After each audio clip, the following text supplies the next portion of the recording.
اهلا بيكم في حلقة جديدة من حلقات المزيكاتي. في حلقة النهاردة هنعرف مع بعض ازاي نعمل ماستر جامد جدا. في 5 خطوات نقدر نعمل ماسترينج جامد جدا، وكمان اللي بيسمع اغنيتك يتبسط بيه. يلا بينا مع بعض نخش في حلقة الماسترينج بس بعد الفاصل الموسيقي.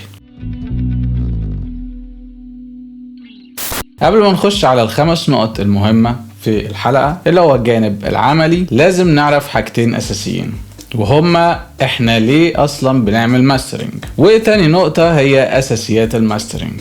ليه بنعمل ماسترينج؟ اولا عشان تبقى عارف ان الماسترينج دي مرحلة تانية منفصلة تماما عن الميكسينج، الاتنين ما ينفعش يتعملوا مع بعض. وفي الاستوديوهات البروفيشنال بيبقى موجود فيها 2، واحد بتاع ميكسينج واحد بتاع ماسترينج. مع الاسف معظم الحاجات بتاعتي القديمة انا كنت بعمل الميكس والماستر في حتة واحدة، بعد كده اكتشفت ان ده حاجة وده حاجة. بنعمل الماسترينج عشان يكون مناسب ان انت تسمعه في جميع انواع البلاتفورمز في الديفايسز، وتكون انت راضي عنه، وكمان اللي بيسمع برضو حاسس ان دي حاجة يعني جاية من استوديوهات فخمة.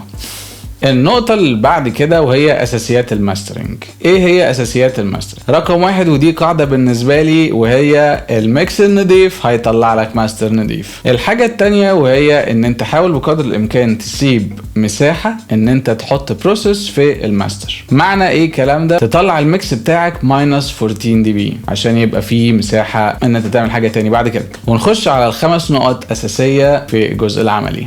يلا بينا. اهلا بيك في الجزء العملي.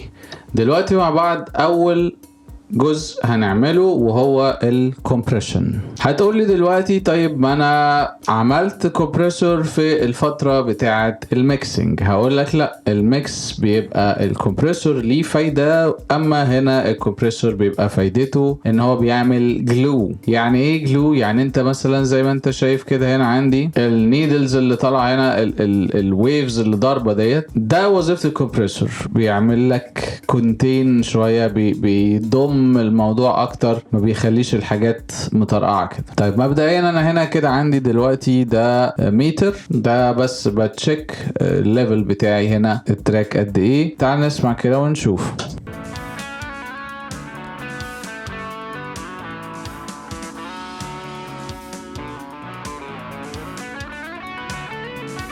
يعني فرنج 14 ماينس 14 دي بي في الحتة دي. اما بالنسبة للرقم ده فهو انت يعني ناقص لك قد ايه، او انت تقدر تزود الليفل. يعني نستخدم اول حاجة دلوقتي الكمبريسور، وهو بحب جدا استخدم الاس اس ال. الاس اس ال ده من فئة باس كومبريسور. فايدة الباس كومبريسور وظيفته مختلفة عن الكمبريسور العادي في الاس اس ال. وظيفته ان هو بيكونتين بس الحاجات البيكس، انما التاني ممكن يدي لك مور فليفر مور كلر، في شغل تاني بيعمله بيبقى مختلف شويه. عندنا هنا اهم 3 حاجات هما ريليس، ريشيو، وثريشولد. الميك اب جين، انت بتبقى عاوز قد ايه جين، بتزود الجين يعني زي ما انت عاوز. نصيحتي بلاش تزود. وفي الاتاك بتاعك هنا برضو انت ايه بتحدد الاتاك بتاعك، بس هو بيبقى جاي مظبوط على 10. اما في الريليس انا بحب دايما اعمله اوتو، يعني هو بيبقى جاي كده 1.2 بظبطه على اوتو. الريشيو والثريشولد تعالى كده نوصفها لك بشكل مبسط. تخيل كده الثريشولد عباره عن لاين، انت بتعدي قد ايه من اللاين ده، لان الويفات بتطلع فوق اللاين وبتنزل تحت اللاين. فانت بتقول له مثلا انا عاوز 2 دي بي من بعد ما تطلع فوق، فيقوم جاي عامل لك ريديوس الحاجات النيدلز اللي طالعه ديت او الويفز اللي انا قلت لك عليها، يقول جاي ايه مكونتين بنسبه 2 دي بي من الريشيو. فتبص تلاقي الموضوع مش بيبيك ولا بيخبط. دي مهمة جدا علشان كل ما تعلي في الستيجز كل ما تبص تلاقي ايه البيكس ديت بقت تخبط جامد في الاحمر، وبقى الموضوع مش مظبوط، مش بروفيشنال. دي وظيفة الكمبريسور، الباس كومبريسور، وهو الجلو. تعالوا نسمع مع بعض الباس كومبريسور ده هيعمل ايه.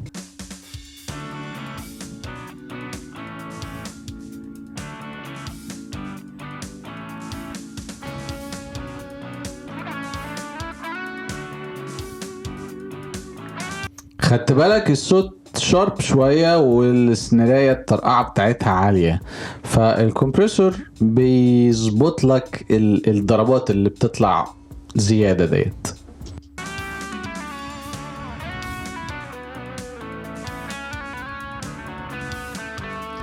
ما بيزود لكش جين لان انا هنا قافل الميك اب عامله 0، وهنا فقط وظيفته ان هو بيكونتين الثريشولد. وعاوز اقول لك ان النيدلز اللي بتتحرك ديت على الشمال ما تعلاش عن 4 دي بي، لان هو وظيفته فقط الحتة البيكس بس، انت مش عاوز تضغط عليه جامد.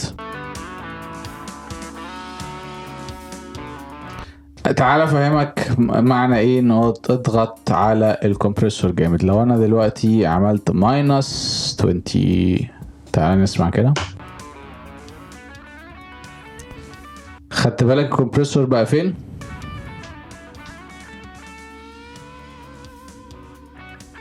تعالى واحدة واحدة.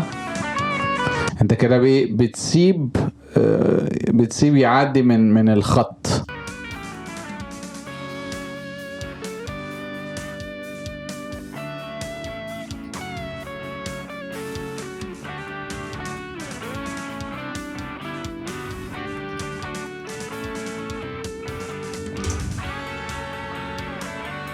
انا كده مبسوط جدا من الثريشولد والريشيو بتاعه SSL كومبريسور. انا هنا في الثريشولد عاملها 3.6 وفي الريشيو عاملها على 2، اما الريليس فعاملها اوتو، الاتاك عاملها على 10، الميك اب جين 0. خلي بالك حلقه النهارده مليانه ارقام كتير، اكتب ورايا يا اما وقف كل ستيج وحاول تعملها على المزيكا بتاعتك.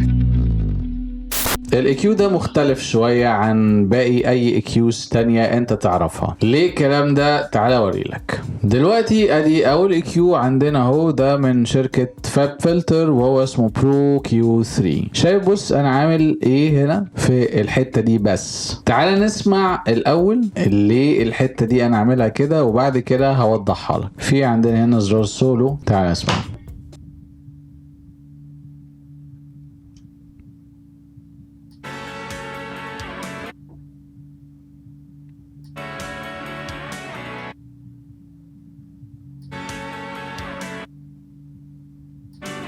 خدت بالك؟ ده جزء من المادنس في البيس فريكونسي، بيدي صوت كده مش مفهوم، كأن حاجة تحت بطانية، في حاجة مش مظبوطة. مهم جدا جدا جدا جدا ان انت تعمله، وهو ان انت تقلل الحتة ديت بالذات اللي هي الفريكونسي بتاعها 133.63. وميزة البرو كيو ده ان هو بيديلك دي نغمة، يعني دي نغمة ايه؟ لان دي حقيقة الفريكونسيز ديت عبارة عن نغمات. الحتة دي بالنسبة له شايفها نغمة السي، فانا الجزء ده قللته كام دي بي؟ قللته يعني قول -3 دي بي. فدي وظيفة الحتة ديت ان هو يريديوس الجزء بتاع المادينس. تعال نسمع تاني.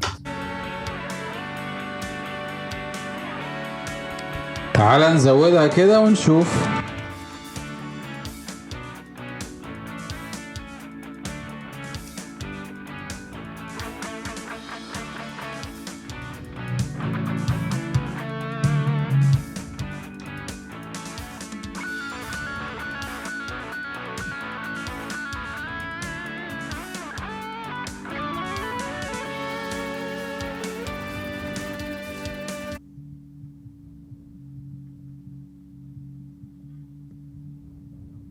تمام جدا. ده الجزء بتاع اول ستيج في الاكيو. الجزء التاني بتاع الاكيو وهو لو تفتكر زمان كان بيبقى عندنا كده زي كاسيت او ايا كان بقى اللي انت كنت تسمع عليه مزيكا، كان بيبقى مديلك 4 باند اكيو، 4 اكيو، واحده بيز، واحده ميدل، لو ميد، واحده هاي ميد، واحده هاي. دي بتبقى كده الستيج اللي احنا هنعملها دي دلوقتي. انت بتظبط الاكيو بتاع التراك. ليه بقى؟ لان مبدئيا دلوقتي معظم الديفايسز ما بقاش فيها الكلام ده. انت بتسمع دلوقتي على التليفون، فانت بتبقى عاوز توصل المزيكا بتاعتك للي بيسمعك يعني بالصوت وبالاكيو الجاهز اللي انت عاوزه يسمعه بيه. فدي الستيج دي مهمة قوي قوي قوي قوي. يلا بينا تعالى نشوف بتتعمل ازاي.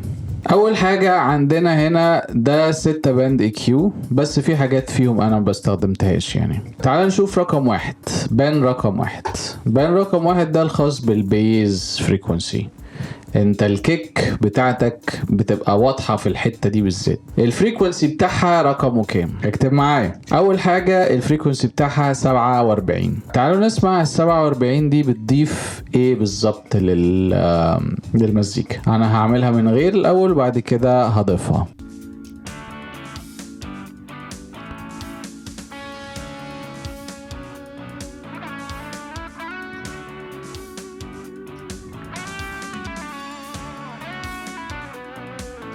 خدت بالك الكيك بقت صوتها اوضح، فدي اول حاجة خالص. ال 47 فريكونسي معليها بنسبة 5، جين بتاعنا 5، زودت 5. طبعا دي على حسب التراك بتاعك وعلى حسب الكيك بتاعتك في الميكس. انا ما بعليهاش بالدرجة دي الا لو انا حاسس تمام، لا يبقى الكيك بتاعتي كان صوتها واطي شوية، فممكن ادي للتراك سنة بيز في الحتة دي. يلا بينا نخش على بان رقم 2. بان رقم 2 ده بالنسبة لي هو العظم بتاع التراك.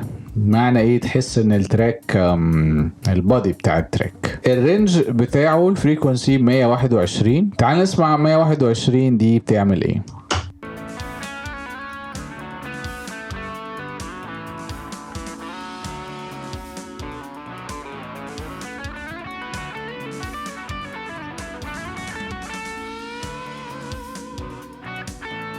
خدت بالك مدية شوية بادي عظم للتراك. تعال نخش على رقم 3. رقم 3 بالنسبة لي دي انا سايبها فاضية، سايبها زي ما هي، اللي هي 351. دي مش عامل فيها حاجة، ودي جزء من المادينس، فانا مش حابب ان انا اعلي منها. تعال نخش بقى من اول 1000 و5000 وال10000. ال1000 هاي ميد 5000 كده انت دخلت في الهاي، وال10000 برضو الهاي. دول البان رقم 5 والبان رقم 6 دول بسميهم بريزنس، يعني التراك بيبقى مثلا مقفول شوية ولا فاتح شوية كده. اما البان رقم 4 وهي الهاي ميد، تعالوا نسمع ونشوف مع بعض ضافت ايه، وهو بيبقى الفريكونسي بتاع رقم 1000.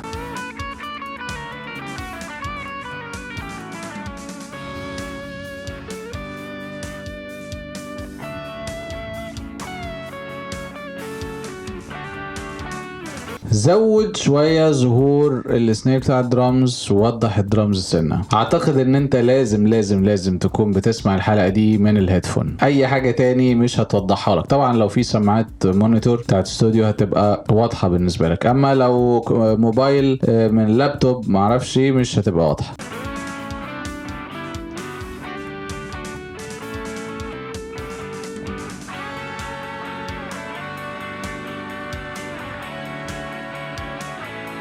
قللت شوية الجزء بتاع ال1000، حسيت ان هو هيفي شوية، هارد شوية، هارش شوية. هارش يعني صوت حاد شوية. تعال نخش على البان رقم 5 وهو ال5000. تعال نشوف بتعمل ايه.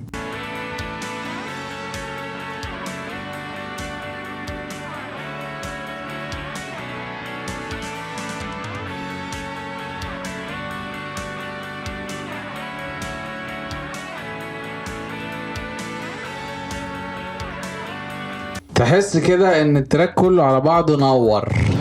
ده وظيفة الاي كيو، ودي حاجة مهمة جدا جدا جدا جدا. تعال بقى في الجزء الاخراني خالص اللي هو ال6000. يعني انا معليها حاجة بسيطة قوي. بالمناسبة بان رقم 4 اللي هو ال1000 معليها 1.5، ال5 معليها 2، ال6 معليها 1.3. خلي بالك الليفلز دول بتختلف من تراك للتاني، انما الارقام اللي تحت دي هي اللي مهمة، اللي هي 47 121 ال315 ده ما جيش ناحيته، ال1000 5000 ال10000. تعال نشوف ال10000 ده انا عملت فيه ايه، او هو اصلا بيعمل ايه.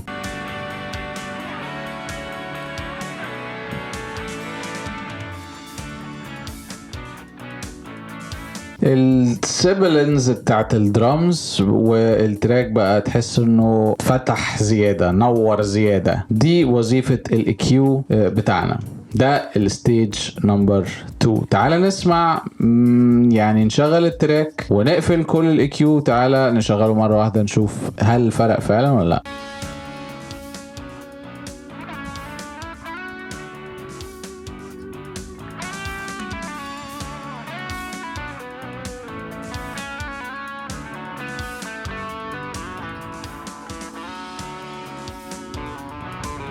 واضح ومبين كل حاجة والدنيا واضحة. انا مبسوط من الاي كيو ده.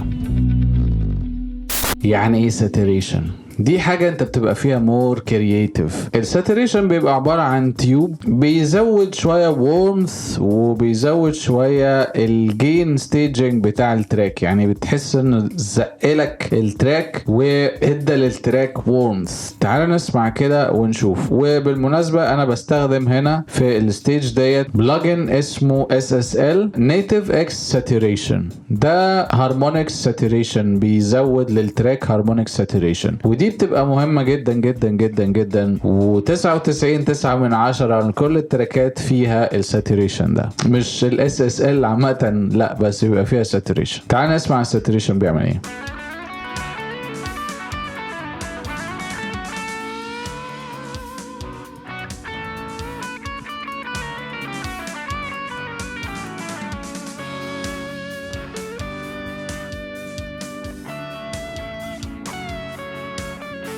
ادى للتراك هارمونكس زيادة اللي هو ده. بيبقى تحس في فليفر كده بيضيفها للتراك. انت بتقعد تغير من النوب ده بس، لان الباقي كله بيبقى اصلا مظبوط باي ديفولت. ساعات انا بظبط الهارمونكس، ساعات بجيبها للاخر، يعني بقعد اسمع كده. تعال نسمع مع بعض لو جبتها للاخر بيبقى عامل ايه.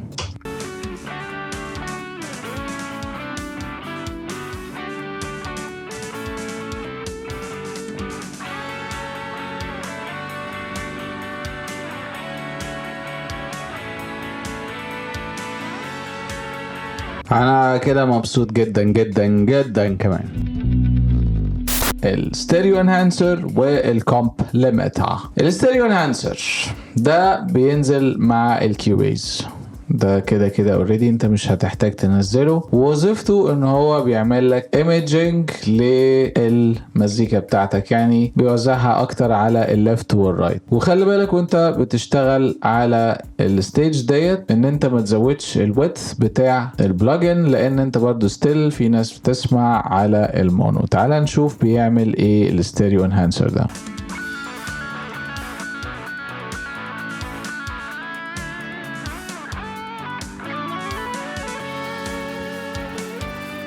واحنا قاعدين بنسمع انا كنت بشغل الزرار المونو وبعد كده بخليه ستيريو، هو كأني بفصل وبشغل البلجن. ده بيوضح لك اكتر الصوت اللي هو بيشتغل عليه او الصوت اللي هو بيعمله. تعال نخش على البلجن التاني في الستيج ديت وهو الكومبلمنتر. الكومبلمنتر ده برضو الكمبريسور ده وظيفته زي SSL كده بالظبط، بياخد الحاجات فوق البيكس وبيريديوس وبيزود شوية في الليفل. تعال نسمع كده ونشوف بيعمل ايه الكمبريسور ده.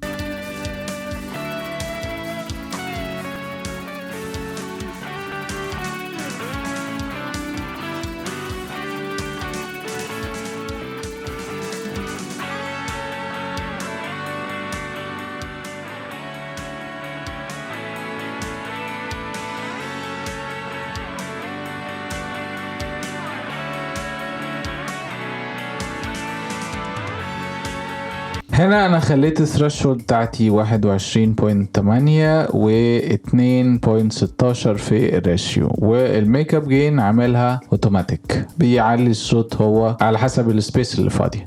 تعال نشوف الليميتر هنا ده وظيفته ايه.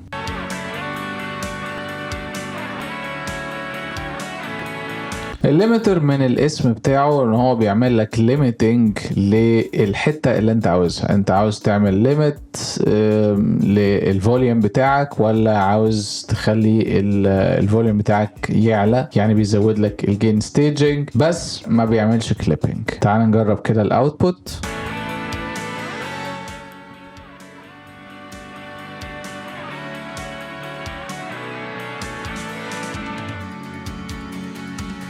انا كده شايف مظبوط جدا جدا جدا جدا. الديناميك بتاع التراك حاليا سايب لك ستيج اخيرة، ودي خاصة للناس اللي بتكمل معايا الفيديو للاخر. اشكرك لو انت كملت معايا الفيديو للاخر، وده نوع من انواع الشكر ان انت هتاخد حاجات زيادة تحابيش محدش تاني خدها.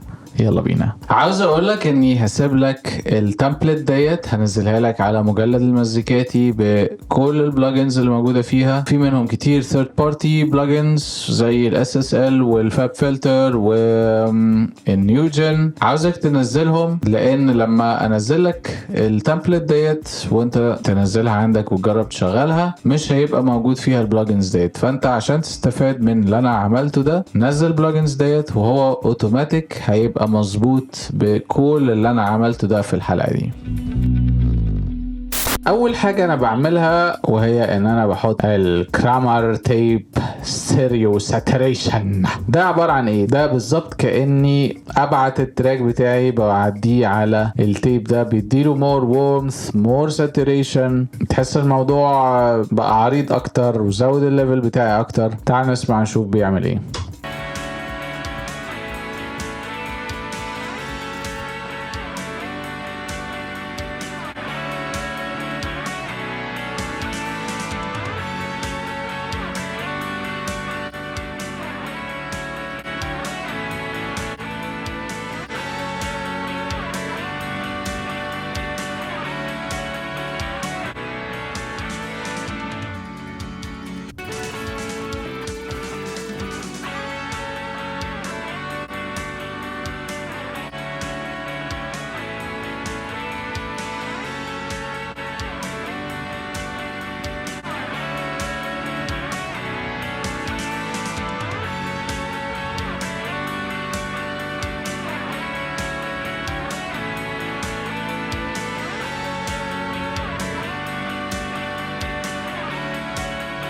انا اخترت من البريسيتس بتاعته سوفت كلين كومبريسور. ده ماسترنج، دايما ركز على الماسترنج لانه بيدي فليفر مختلف يعني عن بقيه الحاجات التانية. ده اول حاجه من الحاجات الانترستنج اللي انا بعملها. الحاجه التانية بقى طن طن طن طن. ده حاجه من الحاجات القويه جدا جدا جدا جدا في الماسترنج. اسم البلجن ده IM Pusher Stereo.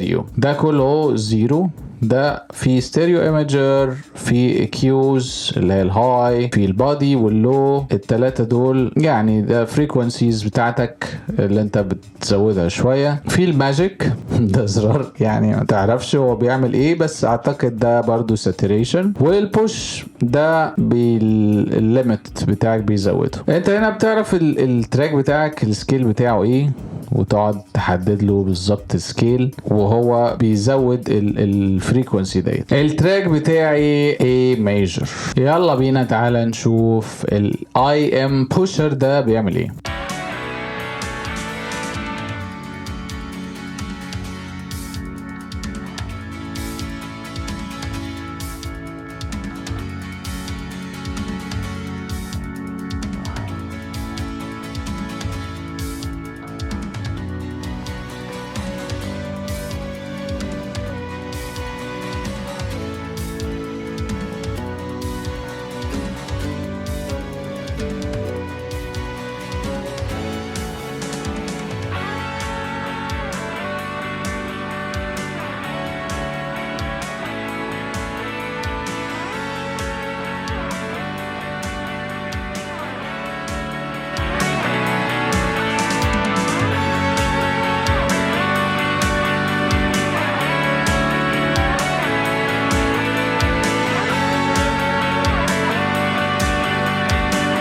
سامع العظمة.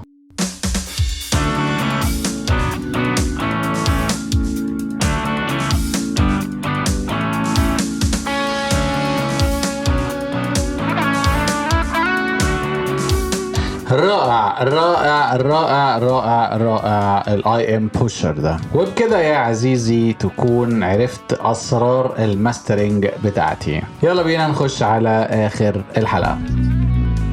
في نهاية الحلقة اتمنى تكون ان انت استفدت من ال5 نقط ومن البرين ستورم اللي عملناه في الاول. حابب اعرف منك انت حابب تشوف ايه في القناة دي مستقبلا. مبسوط جدا جدا جدا بالردود افعال بتاعتكم على الحلقات بتاعتي الخاصة بالميكس او الماستر. انا ما كنتش متخيل كده الصراحة، بس ده اداني فرصة ان انا اعمل حاجات كتير واذاكر واطور من نفسي اكتر عشان اعمل حاجات احسن. عاوز اقولك اني بعمل دلوقتي حاليا ألبوم جديد بقى شغال فيه، هياخد مني شوية وقت، وبرضو هعمل بيها حلقات هنا في قناة المزيكاتي. هسيبك كده متشوق مع نفسك لحد ما اشوفك في الحلقة الجاية. سلام. تشيك.